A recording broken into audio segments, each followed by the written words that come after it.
is that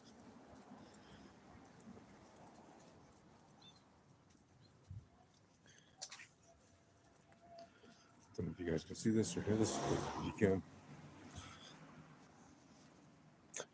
Well, hopefully this is coming through to you clear.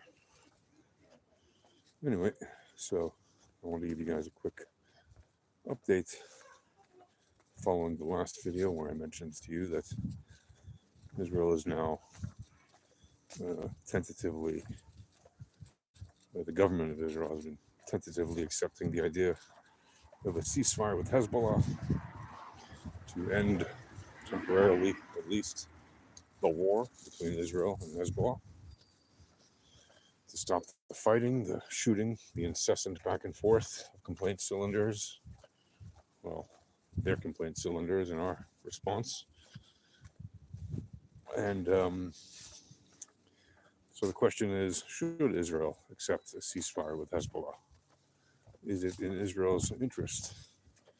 Is it in Hezbollah's interest to have a ceasefire? Well, the answer seems pretty clear that it is definitely in Hezbollah's interest to have a ceasefire because they don't want to keep losing more leaders, more terrorists, more complaint cylinders, more complaint cylinder launchers, more terrorist bases, more of all the assets they have, which Israel has been very precisely destroying with great effectiveness over the past year, and especially in the past 2 months, since Israel began to ramp up its offensive into Lebanon with boots on the ground, and obviously a lot more airstrikes, even in Beirut, where all of the top leaders of Hezbollah, including Hassan Nasrallah himself, were eliminated. Literally all of like the top 20 people beneath him were all eliminated. And the guy that succeeded him was eliminated within like days of taking the job. And now the new guy, who's apparently not very fond of dying, apparently, has been eager to get a ceasefire with Mr. Hochberg as the American mediator, special envoy of President Biden to the Middle East to negotiate a ceasefire between Israel and Hezbollah. And so it's no surprise that we are seeing diplomatic efforts bear fruit in the interests of Hezbollah to cease the war. And so the question is it in Israel's interest? Well, as somebody living in the north of Israel at the moment, I can tell you that for the past year and 2 months, it has been an incessant barrage of air raid sirens and heading for cover and spending God knows how long in bomb shelters and making sure that my loved ones are okay and dealing with all of that. And I can tell you, everybody I know in this area would rather see this thing end, obviously with an Israeli victory, completely defeating Hezbollah and sending them all to hell. But unfortunately, the reality is politics always plays a part in the Middle East. And the reality is also that we don't want any more of our young men up there, or young women up there, in boots on the ground, losing their lives to get rid of these bastards. But that is the price of war, unfortunately. Sometimes you lose soldiers.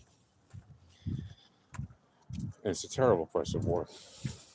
And you lose civilians too. And that's also a terrible price of war.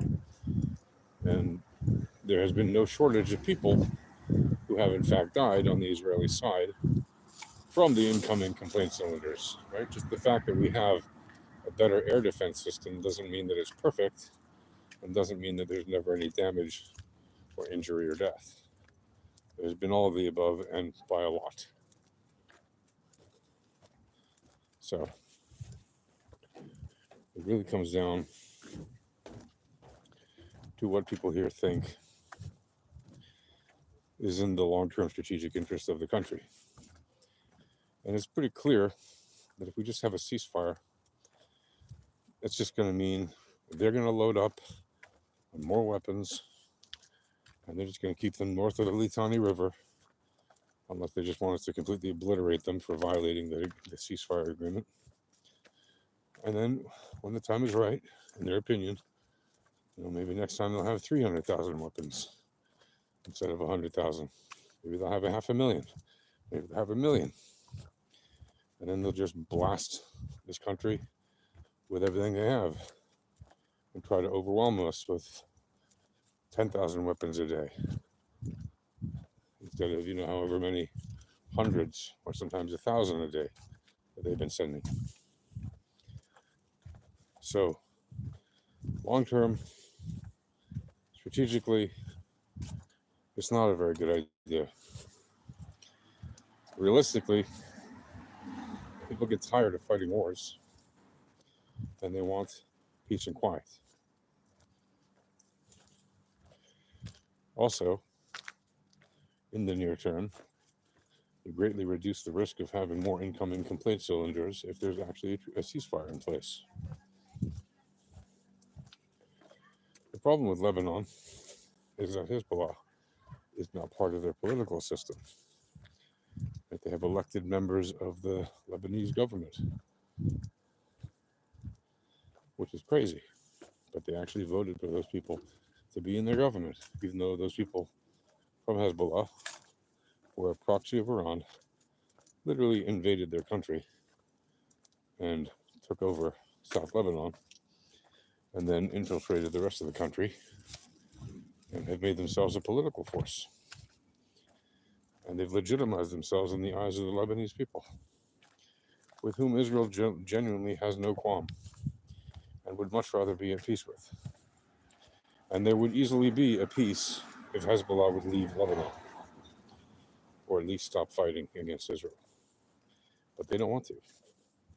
They have a genocidal aspiration, just like Hamas, and they want to destroy Israel and kill every Jew, kill every Israeli, just like Hamas. And so,